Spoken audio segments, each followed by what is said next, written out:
আজকে শনিবার সন্ধেবেলা আর এখানে তোজো হচ্ছে মোবাইলে গান চালিয়ে স্টেপ দেখছে আর সেই অনুযায়ী নাচ প্র্যাকটিস করছে। এখন হচ্ছে তবা তবা যে গানটা চলছে সেইগুলোই প্র্যাকটিস করছে। তোজোর দেখেছি এরকম নিজে নিজে গানে বাজনাতে নাচে ভীষণ ইন্টারেস্ট, ওইগুলো নিজে নিজে করতে ভালোবাসে আর ওর একটা জ্ঞানও আছে কিন্তু তাল এত সুন্দর ঢোল বা ড্রাম বাজায় যে মনেই হয় যে তালের সম্বন্ধে ওর ভীষণ ভালো একটা নলেজ আছে নিজে নিজেই। তো আমি চিন্তাই করেছি একটু বড় হলে ওকে হয়তো কিছু একটাতে দেবো টিচার, যাতে ওর ইন্টারেস্টটা আরও গ্রো করে।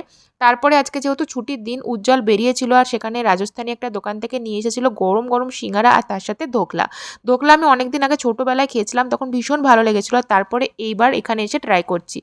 এই সিঙ্গারাগুলো কিন্তু ভীষণ ভালো বানায়, একদম আমাদের বাড়ির মতন। আলুর পুরটা ভীষণ ইয়াম্মি হয় আর তার সাথে ধোকলাটাও ছিল ভীষণ সুন্দর আর নরম। তোজোকে খাইয়ে দাইয়ে ঘুম পাড়িয়ে দিয়েছি, এখন প্রায় 10টা পেরিয়ে গেছে আর এখন আমরাও ডিনার করবো। ফার্স্টে আমি ডিনার করে নিই, তারপরে উজ্জ্বল ডিনার করে। আজকে ডিনারে ছিল চিকেন আর তার সাথে ছিল হচ্ছে পটল পোস্ত।